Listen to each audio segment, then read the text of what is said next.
बिस्मिल्लाहिर्रहमानिर्रहीम। हेलो दोस्तों, how are you. मैं हूँ सन, इस चैनल का होस्ट और आपका दोस्त। तो चलिए आज जल्दी से स्टार्ट कर लेते हैं अपना सबक। देखें, हमारा सबक जो है आज 8 है और सबक का नाम जो है वो रुबाइयात है और जिसको लिखा है मीर अनीस ने। तो पहला क्वेश्चन आंसर सवाल और जवाब देख लेते हैं। पहला क्वेश्चन है, दिल में फरुतनी को जगह कौन देता है। ठीक है, तो इसका आंसर देखिए, जिसे खुदा दुनिया में रुतबा अता फरमाता है वो दिल में फरुतनी को जगह देता है। या आप ऐसे कर सकते हैं, जिसे खुदा दुनिया में रुतबा देता है, अता फरमाता अपना कर सकते हैं, तो रुतबा देता है वो दिल में फरुतनी को जगह देता है, ऐसे भी आप लिख सकते हैं। ठीक है, दूसरा क्वेश्चन है हमारा, अपनी सना आप कौन करता है। तो इसका आंसर है, अपनी सना आप कम अक्ल वाला करता है।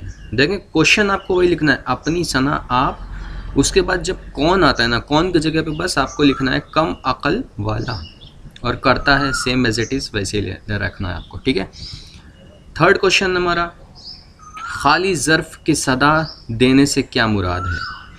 तो खाली ज़र्फ़ के सदा देने से मुराद है कि कम अक्ल वाला बहुत बोलता है, यानी अपनी तारीफ़ खुद करता है। ठीक है, जिसको हम लोग हिंदी में बोलते हैं अपने मियाँ मिट्ठू। ठीक है, फोर्थ क्वेश्चन, शायर ने दुनिया को सराय फ़ानी क्यों कहा है। तो इसका आंसर देखिए, शायर ने दुनिया को सराय फ़ानी इसलिए कहा है क्योंकि ये दुनिया हमेशा कायम रहने वाली नहीं है, यानी हमको भी एक दिन इस दुनिया को छोड़कर सफ़र आखरत करना है। ठीक है, फिफ्थ क्वेश्चन है हमारा, बुढ़ापा और जवानी के लिए शायर ने क्या बताया है। ठीक है, तो इसका आंसर देख लें, शायर ने दोनों में ये फ़र्क बताया है कि बुढ़ापा आने के बाद नहीं जाता और जवानी जाने के बाद नहीं आती। ठीक है, यानी अगर कोई इंसान बूढ़ा हो जाता है तो क्या फिर से वो जवान होता है, नहीं होता ना। और अगर इसी के बरक्स देखें, इसी के अपोजिट अगर हम लोग देखें, तो जवानी अगर एक बार चली जाती है तो फिर वो वापस नहीं आती है ना। तो ये था हमारा मश्क 1। मश्क 2 में आइए हम लोग देखते हैं। मश्क 2 में है रुबाई की तारीफ़। तो यहाँ पे मैं सिर्फ मुख्तसर आपके सामने पेश कर रहा हूँ।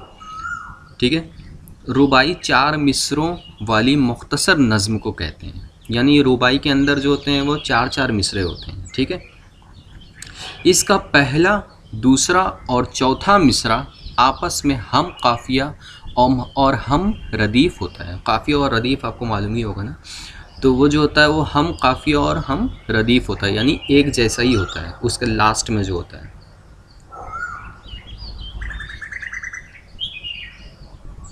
नेक्स्ट देखिए, दूसरा पॉइंट हमारा है, तीसरा मिसरा भी हम काफ़िया हो सकता है। तीसरे मिसरे में शायर अपना तखल्लुस पेश करता है, यानी तखल्लुस मतलब अपना नाम देता है, जो उसका निक नेम भी आप कह सकते हो या ओरिजिनल नाम जो हो सकता है वो पेश करता है।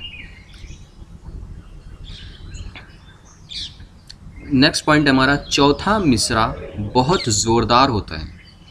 दरअसल यही मिसरा हासिल रुबाई होता है।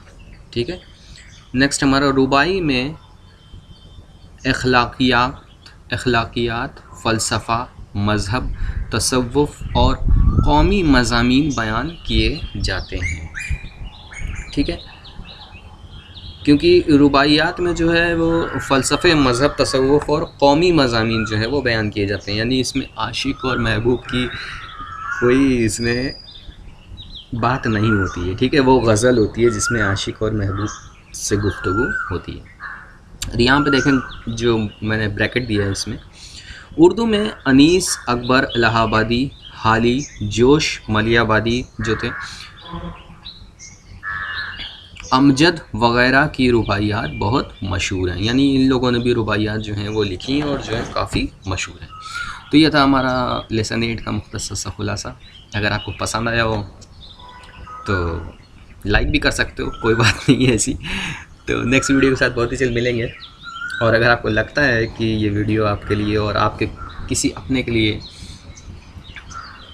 फ़ायदेमंद है तो उन तक ज़रूर शेयर करें। तो फिर जल्दी मिलते हैं आपसे नेक्स्ट वीडियो के साथ। तब तक के लिए खुश रहिए, सलामत रहिए और पढ़ते रहिए। तब तक के लिए अल्लाह हाफ़िज़।